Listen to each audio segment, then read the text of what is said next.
Hello everyone here. So in this video I will be showing you just my rank 12 resistance account, and it's the secondary profile of my main confederation account. And now I'm going to show you all the individual units one by one. Okay, so this is the rifleman. Okay, now coming into the grenadiers.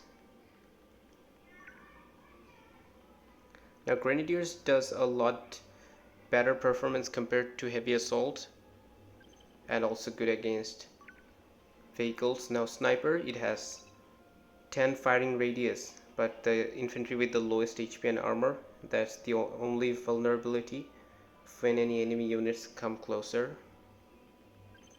And Cody, it's good for rush units and especially against armor 1, but against cyclone and fortress hammers it's not going to last much long, so it's not a late game unit. And now Armadillo. Now Armadillo is a quite good vehicle, probably more stronger compared to a hammer. It has more HP and armor is almost the same, and 54 speed. Cost is 120 and production time is also not that long. Now its cannon damage capabilities is low, but the rate of fire makes it almost an equal damage dealer like that of a hammer. And now you see the mines. The mines actually does a very huge damage if the enemy explode on those mines.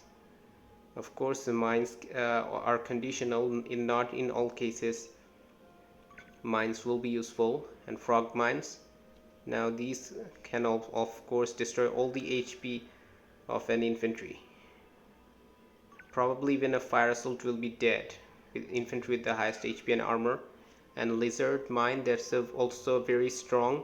In max upgrades it can destroy almost 40% HP of his use. So these mines are very strong, and the damage of mines cannot be increased with boost.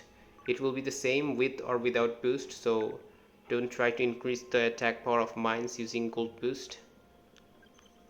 Now coming into Jaguars. You see HP and armor is definitely lower compared to Zeus, but it has the advantage in firing range, and firing rate is good. And firepower is almost that equal of Zeus, due to its firing rate makes it almost equal damage dealer. And now the Porcupines. Now the SAM launcher is definitely a lot weaker compared to a Typhoon, but it also has a machine gun able to attack both land units and air units.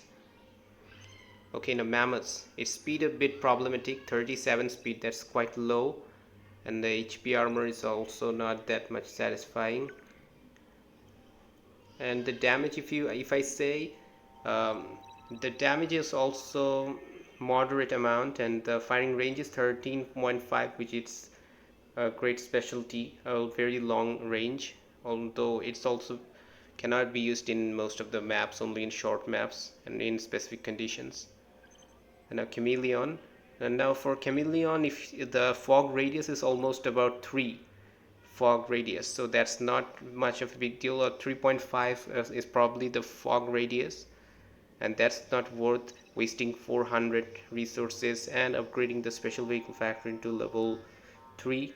It won't be worth it, so it's not much useful in rank 12, and it will be useful only with Jaguars, not any other kinds of units. With infantries it won't be that much useful if the enemy uses full infantry or that kind of combination. The Dragonfly has less HP and armor compared to Cyclone, 85 speed, but has more damage capabilities in comparison with a Cyclone. And Hawk has more HP, same armor, slightly less speed compared to a Vertex, and its missile does almost the same damage of a Vertex if you combine its damage capabilities of its machine gun and the missile.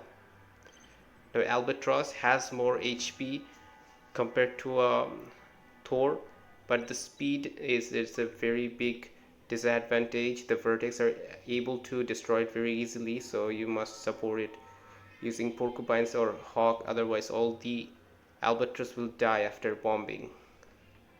And its damage is good. It's good enough to destroy the buildings and of course take a huge damage, put a huge damage on Zeus, and it can actually destroy rank 12 Zeus if they are without energy shield.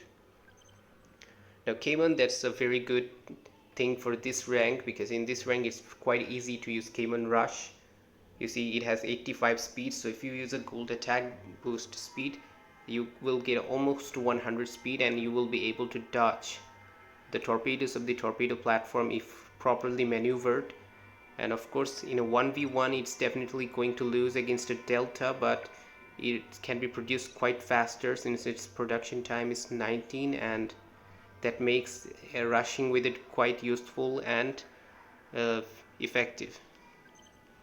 The Alligator, it has more HP but less armor compared to a Viking of rank 12, and the naval gun has good damage, accuracy is also good, good explosion radius, and the SAM launcher is moderately strong, and for 9 firing radius it's also good because against armor 2 it does 401 damage, but against armor 1 and 3 the damage is quite less. Okay, now coming into Barracuda, you see its HP armor is not that much, the HP is moderate amount, the speed is low, and it's a very conditional unit. It can be used in very few cases. And now the underwater weapon torpedo launcher, here it is. Okay, so it has good damage but the rate of fire is low, that's why it's a prey for Vikings. And okay, and the missile, vertical launch missile system, which deals damage on the surface, it has quite good range and firepower, but as I said it's very conditional units, it can be used on very few occasions. Okay, now I'm going to show you all the buildings, HP and armor on each individual level. Okay, now power plant, supply center, barracks, I'm showing all the level. Okay, vehicle factory. So if you see the vehicle factory, avia factory, their HP armor is almost close. And this is the airfield, shipyard. Now wall, if you compare it with the wall of Confederation, it's the same, totally same HP and armor, cost, everything is same. Now sniper tower, less HP and armor compared to a bunker, but it has the more firing range. Individually its bullets does great damage, but the rate of fire is low, much low compared to a bunker.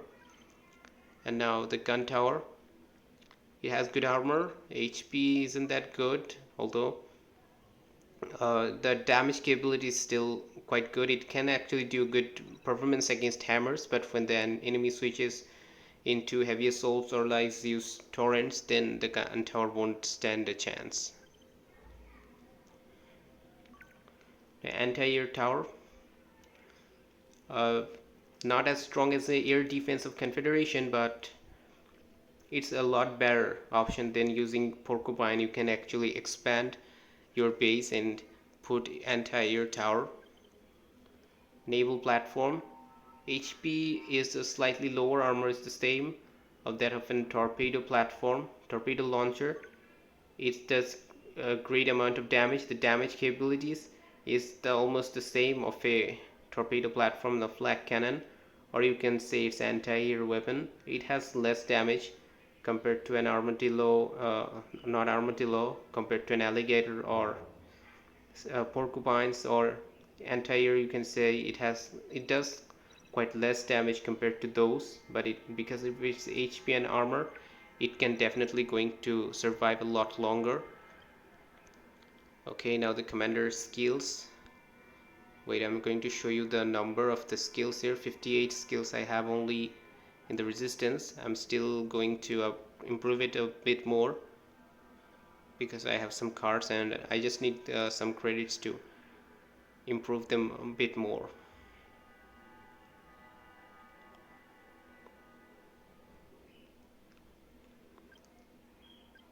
Okay, now I'm going to show you the achievements. Okay, here comes the achievement. I'm looking for the enhancer. Okay, so 1081 is the total number of upgrades for resistance rank 12, where for confederation it was 1041. And if there are other percentages of other types of upgrades, if you'd like to see it, I'm showing you this. Okay, so that's all for this video.